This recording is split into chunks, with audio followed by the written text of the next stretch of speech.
오늘은 말씀의 제목은 목적이 이끄는 선교라는 제목을 가지고 우리가 말씀을 나누고자 하고 우리 모두가 선교적인 마인드를 좀 가지기를 원합니다. 우리가 본 말씀 보게 되면 1절에 이렇게 얘기합니다. 데오빌로라고 합니다. 이 데오빌로라는 인물이 나옵니다. 이 데오라는 건 떼어라는 뜻인데 신이라는 뜻입니다. 그리고 빌로는 사랑한다는 뜻입니다.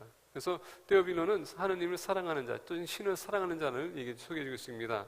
그러면서 누가가 이 사도행전을 쓰면서 내가 먼저 쓴 글에는 얘기합니다. 이제 먼저 쓴 글은 뭡니까? 누가복음을 얘기하는 거예요. 누가복음을 얘기하는 건 뭡니까? 즉 마태복음은 이스라엘 백성들에게 오실 메시아에 대해서 얘기합니다. 그리고 마가는 무슨 얘기냐면 오신 메시아의 사역에 대해서 얘기합니다. 그리고 누가는 이방인으로서 헬라인으로서 그 메시아를 보는 관점에서 하나의 메시아가 이방인뿐만 아니라 유대인뿐만 아니라 이방인을 위해서 왔다는 것을 비춰줍니다. 그래서 우리가 누가복음 보게 되면 이방인들에게 접근하는 그런 모습들이 더 많아요. 그러면서 사도 이제 누가는 이것을 쓰면서 지금 데오빌로에게 얘기합니다. 이런 사건들이 있었습니다. 이렇게 난 정확히 이걸 그래서 내가 그러니까 2절 보니까 쓴 글에는 무릇 예수께서 행하시며 가르치시기를 하심부터 그러면서 예수님의 사역 시작서부터 그 끝까지 지금 누가가 얘기해주고 있습니다. 소개해주고 있어요. 참 중요한 겁니다. 왜냐하면 누가는요 사도는 아니었었지만은 사도들과 같이 있었었고 사도 바울과 같이 사역에 동참했던 분이에요. 그리고 누가는 의사였었기 때문에 아마 사도들이 만약에 그들이 만약에 육신적인 아픔이 있었다면 도와주기 위해서 같이 갔었을 거예요. 그래서 의료 선교가 참 중요하다는 것입니다. 누가는 그러면서 이 사건들을 보면서 예수님의 사건과 이 사도의 사건을 통해서 모든 것을 기록하면서 지금 누가에게 보고하고 있는데 정말 하나님을 사랑했던 사람이었던 것 같아요. 그러다 보니까 그 이름이 신을 사랑하는 자라고 그렇게 붙이지 않겠습니까? 그러면서 이 데오빌로에게 지금 그 사역의 예수님의 사역의 시작서부터 끝을 그가 맺으면서 얘기합니다. 2절과 3절 보겠습니다. 그가 택하신 사도들에게 성령으로 명하시고 승천하신 날까지의 일을 기록하였노라. 그가 고난받으신 후에 또한 그들에게 확실한 많은 증거로 친히 살아계심을 나타내사 40일 동안 그들에게 보이시며 하느님 나라의 일을 말씀하시니라. 자, 예수님께서는 이 공생에 3년 동안 계시면서 풍성하게 그리고 본인이 재능껏 그리고 능력을 가지고 복음사에게 힘썼습니다. 더 나아가 우리가 알다시피 주님은 인류를 구원하기 위해서 오셨기 때문에 십자가를 지셨어요. 그리고 십자가 사건에서 보혈의 피를 흘리시고 돌아가셨습니다. 우리가 알다시피 장선지 사흘 만에 다시 살아나시고 부활하셨습니다. 이걸 지금 누가가 계속 기록하고 있어요. 왜 이게 중요하냐? 여러분, 목적이 이끄는 선교는 목적이 뚜렷해야 된다는 얘기입니다. 우리의 목적이 무엇인가? 우리의 사명이 무엇인가? 가장 중요한 게 뭔지 아십니까? 우리의 목적은 복음이에요. 복음 전하는 게 우리 사역이라는 것입니다. 그렇기 때문에 누가가 그만큼 신경 써서 누가복음뿐만 아니라 사도행전 통하여서 예수님의 사역서부터 교회의 사역에 대해서 쭉 기록한 것입니다. 어떻게 예루살렘에서부터 그게 땅끝까지 복음이 선포되고 있는지 그만큼 정확하게 누가가 파악하고 있었고 그걸 얘기하고 있었다는 것입니다. 목적이 이끄는 선교는요, 우리가 가장 핵심적인 문제 아십니까? 복음이 필요하다는 것입니다. 뚜렷한 목적이 필요해요. 그게 바로 복음이에요. 우리의 사역은, 우리의 사명은, 우리의 일은 복음 전하는 것이 교회 일이에요. 선교하는 데 있어서 복음이 빠진다면 그건 선교가 아닙니다. 원래 많은 단체들이 있어요. 선교사를 파송합니다. 근데 여러분, 그들은 사회 봉사적인 사역을 많이 하지만 복음을 딸 때가 많아요. 이게 이슈라는 것입니다. 요새는요, 신학기로 나온 그런 선교사들 많이 구하지 않아요. 왜? 가게 되면 쓸모가 없대. 왜? 복음만 가르치고 성경을 가르치고 이런 것은 쓸모가 없대. 왜? 지금 우리가 후진국이라고 했을 때 뗄물이라고 하는데 거기 가게 되면 그들 기술이 필요한 것이지 말씀 공부하는 게 그렇게 중요하지 않다 이렇게 생각하기 때문에 많은 단체들이 프로페셔널 미셔너리를 찾고 있지 클러지나 또는 신학 공부를 했던 그런 신학자의 선교사를 그렇게 찾지 않습니다. 그러다 보니까 많은 선교사들이 나갑니다. 많은 선교사들이 나가는데 복음이 지금 플라토에 있었습니다. 지금 성장하지 않고 있어요. 뭐가 지금 잘못되고 있다는 것입니다. 많은 사람들이 스스로가 기독교라고 하지만은 복음에 대해서는 그들이 뚜렷하지가 않아요. 근데 오늘 본 말씀 보니까 누가는요, 그가 그동안 예수 그리스도의 사역서부터 그가 돌아가시고 승천하기까지 모든 사역을 기억했다고 했습니다. 왜? 복음이 그렇게 중요하기 때문에. 선교하는 데 있어서 여러분 목적이 이끄는 선교는요, 선교하는 교회는 우리 모두가 복음만큼은 확실하게 알아야 된다는 얘기예요. 복음은 뭡니까? 복음이 뭐예요? 이 굿뉴스가 뭡니까? 하나님이 사람이 불쌍히 여겨서 우리 죄인들을 구원하기 위해서 여러분 하늘로부터 육신의 몸으로 오셨습니다. 그리고 여러분 죄값을 지불하기 위해서 십자가에 지신 거예요. 그리고 그 죄를 씻어주기 위해서 피를 흘리신 것입니다. 돌아가셨습니다. 그 뭡니까? 죄를 죽고 그가 다시 부활하셨습니다. 이제 우리가 다시 소망, 영생을 우리가 얻는 그런 소망이 있습니다. 승천하셨습니다. 왜? 우리가 천국에 들어갈 수 있는 길을 예비해 주기 위해서, 우리가 거기서 있는 초소를 예비해 주기 위해서. 자, 여러분 그렇다면은 이 복음을 믿는 사람에겐 영생이 있어요. 이게 우리의 사역입니다. 교회 오는 것은 우리가 또 뚜렷하게 복음이 무엇인지, 내가 뭘 전해야 되는지 이것을 우리가 알기 위해서 교회 오는 것이지, 그냥 여러분 자리를 따뜻하게 해주기 위해서, 음식 먹기 위해서, 교제하기 위해서 오는 것이 아닙니다.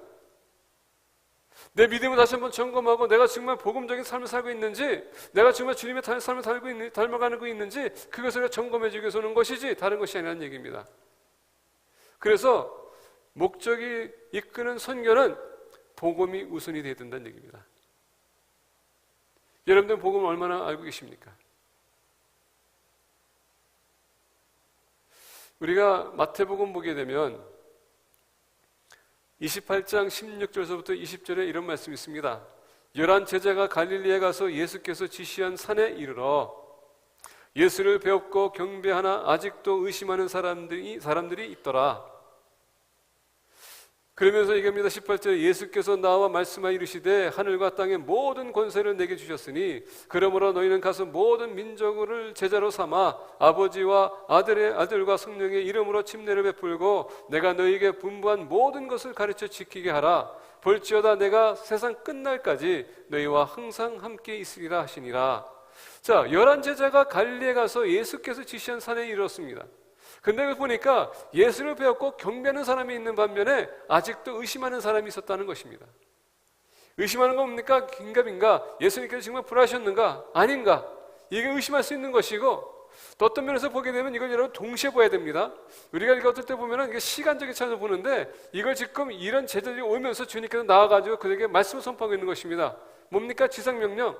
그래서 듣는 사람이 과연 경배했다는 것은 뭡니까? 존경하고 받아들였다는 반면이 있지만, 어떤 사람들은 과연 내가 이 복음사역, 지금 이 주님께서 얘기하신 지상명령을 내가 감당할 수 있을까? 거기에 의심도 있었다는 것입니다. 얼마나 여러분 두려운지. 왜? 조금 전에 예수님을 죽였거든요. 그가 부활하셨습니다. 근데 부활했는데 그럼에도 불구하고 지금 예수의 제자들을 찾고 있는 사람도 있었어요. 근데 제 예수님께서 얘기합니다. 이제 가서 제자로 삼으라 했을 때에 그들은 얼마나 여러분 위협적인 그런 도전을 받고 있는지 아십니까?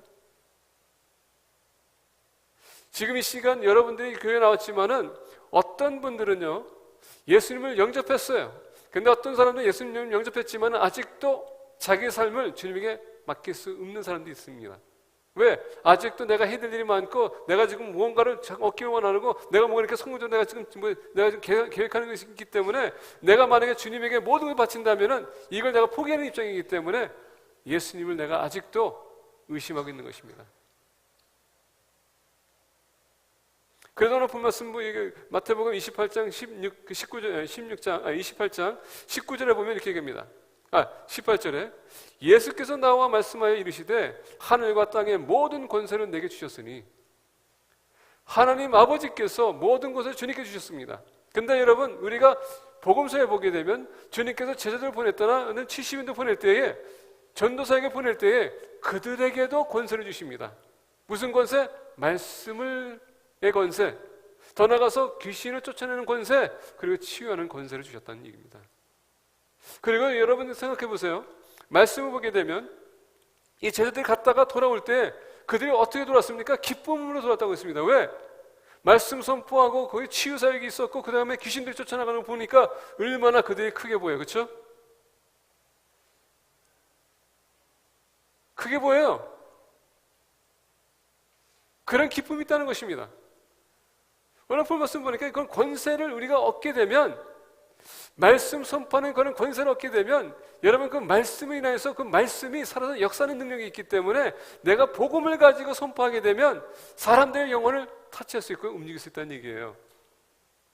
저도 마찬가지로 1989년도에 어떤 한 여인을 위해서 제가 복음을 들었고 나에게 제시를 받았고 내가 그 복음을 통해서 내가 예수님 영접했습니다. 그게 엄청난 변화를 가져온다는 얘기예요. 지금도 저 변화가 있는 것이고 언제까지 변화가 있습니까? 우리가 천국에 들어가는 그날까지 계속 변화가 있는 겁니다. 왜? 말씀은 우리를 움직이고 바뀌는 능력이 있기 때문에. 그래서 우리가 복음을 잘 알아야 돼요. 근데 중요한 건 뭐냐면 내가 확실하게 주님 믿냐 안 믿냐 여기서 그게 여러분 갈림길인데 내가 복음을 확실하게 알면 내가 예수님을 확실하게 믿는 것이고 내가 복음을 확실하게 모르게 되면 오늘 본 말씀에서 본 말씀인데 마태복음 28장에서 의심하는 자도 있더라. 의심하는 사람도 있다는 얘기입니다. 내가 과연 이 사역을 감당할 수 있을까? 내가 과연 주님을 내가 믿고 있을까? 오늘 많은 분들이 여러분 복음에 확신이 없다 보니까 복음을 전도로 나갔다가 오히려 이단들에게 복음을 오히려 그들이 전도당하는 일을 볼 때가 많습니다. 왜? 복음을 우리가 확실히 모르기 때문에. 교회는 오래 다녔어요. 그럼에도 불구하고 복음이 뭔지도 모르는 사람들이 아직도 있다는 것입니다. 목적이 이끄는 선교는 첫 번째 복음을 확실하게 아셔야 돼요. 누가복음 24장 44절 보게 되면 이런 말씀이 있습니다. 이르시되 내가 너희와 함께 있을 때에 너희에게 말한 바 곧 모세의 율법과 선지자의 글과 시편의 나를 가리켜 기록된 모든 것이 이루어져야 하리라 한 말이 이것이라 하시고 이에 그들의 마음을 열어 성경을 깨닫게 하시고 또 이르시되 이같이 그리스도가 고난을 받고 제3일에 죽은 자 가운데서 살아날 것과 또 그의 이름으로 제사함을 받게 하는 회개가 예루살렘에 시작해서 모든 족속에게 전파될 것이 기록되었으니 너희는 이 모든 일의 증인이라. 예수님께서 엠마오에 가던 제자들, 주님께서 돌아가셨습니다. 그리고 여러분 끝났어요. 부활했다는 얘기 들을지 못했습니다. 그들은 지금 엠마오 가고 있었는데 예수님께서 그들과 함께 가고 있습니다. 여러분 생각해 보세요. 그들의 인생을 전부를 주님께 바쳤는데 주님이 돌아가셨어요. 이건 배신당하는 마찬가지거든요. 아니면 어떤 면에서 보게 되면 내가 사기당했어. 왜? 내 인생을 다 올인했는데 그냥 모든 거 몽땅 챙기고 그냥 없어진 거예요. 사기당했거든요. 근데 이들이 예수님에 대해서 얼마나 애착감이 있었으면은 예수님이 돌아가신다 보니까 엠마오 가는데 지금 되게 슬퍼하는 겁니다. 어떻게 이런 일이 있을 수 있을까? 우리가 그에게 모든 걸 바쳤는데 모든 걸 전부를 바쳤는데 근데 여러분 너무 슬픔에 잠기다 보니까 어떻게 됩니까? 예수님이 옆에 계셨음에도 불구하고 몰라요. 여기 우리가 짚고 넘어가야 그 문제 아십니까? 이들이 예수님에게 포커스하고 있었습니까? 아니면은 그 아쉬움 때문에 그들이 예수님을 못 봤을까요? 내가 투자한 만큼 내가 못 얻었기 때문에. 오늘 많은 분들이 예수님 믿는다고 하지만은 내가 예수님 믿는 목적이 있어요. 그 목적을 내가 달성하지 못하게 되면 이상하게도 예수님의 포커스를 놓칠 때가 많아. 왜 내가 주님 사랑하는데 내가 주님 믿는데 왜 나한테 이런 일이 생길까? 주님을 바라보지 못하고 오히려 나를 바라보는 겁니다. 엠마오 제자들 엠마오 길을 가고 있었는데 주님께서 옆에 있었습니다. 몰랐어요. 그러다 보니까 주님께서 그들과 앉아입니다. 그리고 그들과 떡을 떼는데 갑자기 그들이 이 시츄에이션이 언제 있었었는데? 그러면서 예수님께서 여러분 오늘 본 말씀 누가복음 24장 44절부터 얘기하는 것처럼 오늘 보겠습니다. 다시 한번 보겠습니다. 이르시되 내가 너희와 함께 있을 때 너희에게 말한 바 곧 모세의 율법과 선지자의 글과 시편의 나를 가리켜 기록된 모든 것이 이루어져야 하리라 한 말이 이것이라 하시고 그 바로 전에 보게 되면 너희들의 믿음이 더디다라고 합니다. 믿음이 더디기 때문에 우리가 믿지 못하기 때문에 아무리 주님께서 말씀하셔도요 그게 안 들려요. 그러다 보니까 주님이 안 보이다 보니까 우리가 슬픔에 잠겨. 그래서 복음을 우리가 확실하게 알아야 된다는 얘기입니다. 구약의 모든 말씀은 예수님을 향한 거예요. 그가 오셔서 고난을 당해야 되는 것, 돌아가시고 부활하셔야 되는 것, 그 모든 것이 구약입니다. 신약에는 이루어지는 것이에요. 근데 우리가 믿지 못한다면, 복음을 모른다면 어떻게 이것을 가지고 이해할 수 있겠습니까? 그래서 오늘 본 말씀의 1절에 데오빌로요, 내가 먼저 쓴 글에는 무릇 예수께서 행하시며 가르치시기를 시작하심부터 그러면서 쭉 얘기합니다. 복음을 얘기하는 것이에요. 목적이 이끄는 선교는 복음으로부터 출발합니다. 우리 페이스는 심리교육 여러분, 교회 다니는 거 좋습니다. 근데 왜 다니는지 여러분들 확실하게 아세요? 누가 여러분들한테 왔었을 때 왜 예수를 믿느냐고 얘기했을 때 여러분 확실하게 대답하라는 것입니다. 그래야지 우리가 제대로 전달할 수 있는 것입니다. 선교할 수 있는 거예요. 선교사들이 많이 나갑니다. 많이 나가요. 이게 지금 유튜브 타기 때문에 아마 선교사님한테 제가 되게 많이 비판받을 수 있어요, 얘기하면은. 근데 선교사에 나가지고 여러분 그대로 생계를 유지하기 위해서 나가는 사람들 많아요. 이게 이슈라는 것입니다. 프로페셔널 선교사들 나갑니다. 좋아요. 복음을 선포해야지. 그걸 우리가 놓칠 때가 많습니다. 먼저 복음을 우리가 확실하게 합시다. 복음을 확실하게 합시다.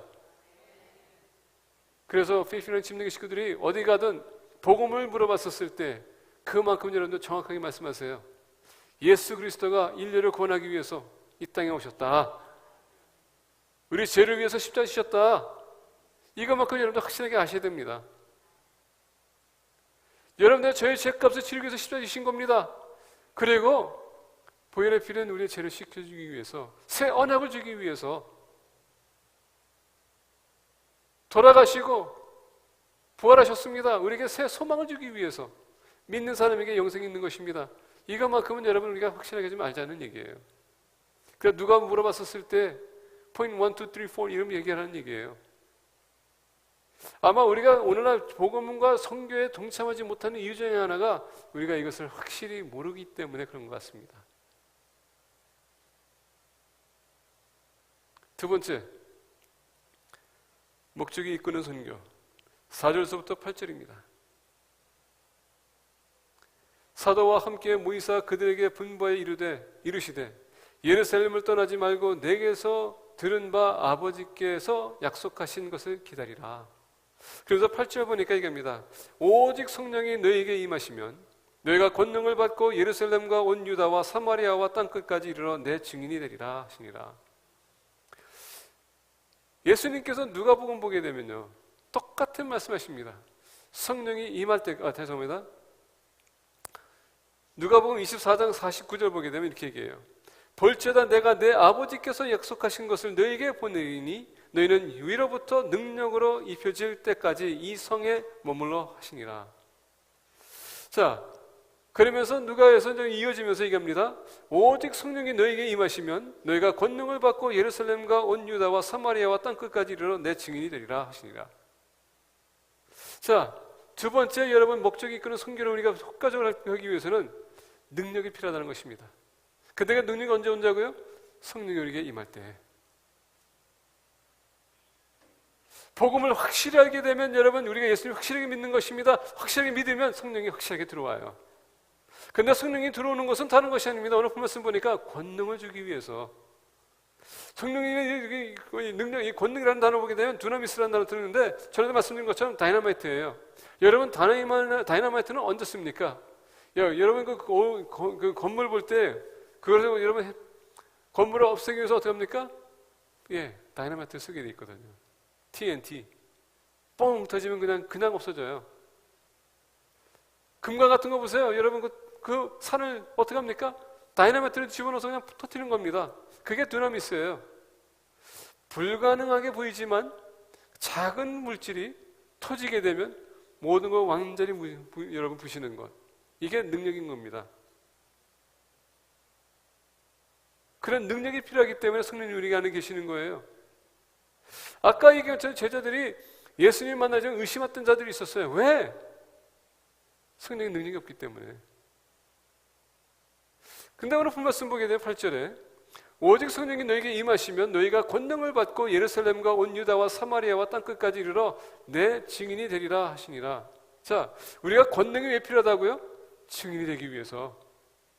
근데 이 증인은 말대로 쓰는데 이건 뭐냐? 순교라는 뜻이에요. 순교. 우리가 복음을 전하다가 순교당할 각오를 가지고 복음을 전하는 것입니다.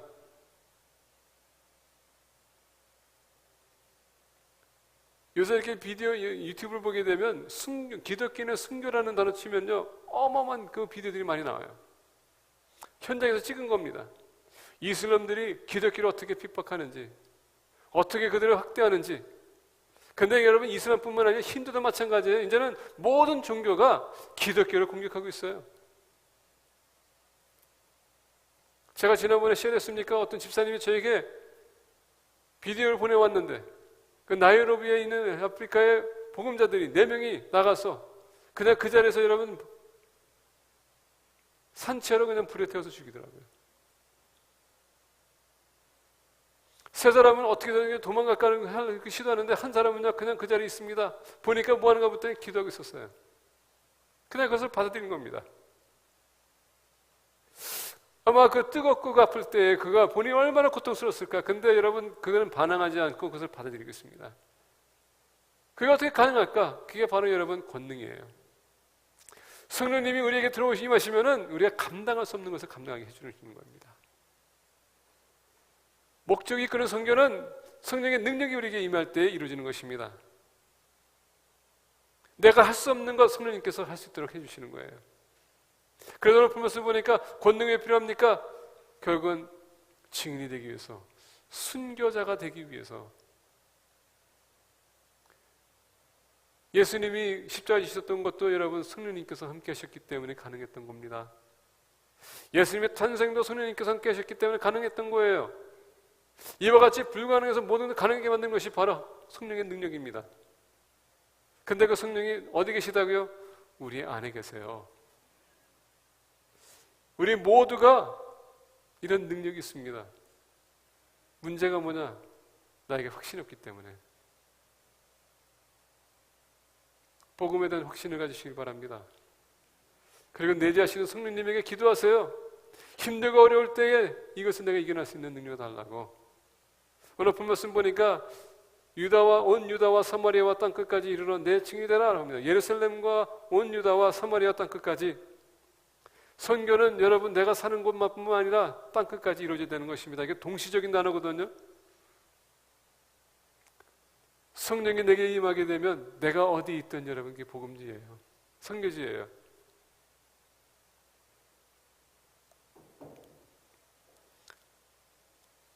옆에 계신 분들에게 말씀해 주시기 바랍니다. 당신 안에 있는 성령님을 자극시키시라고.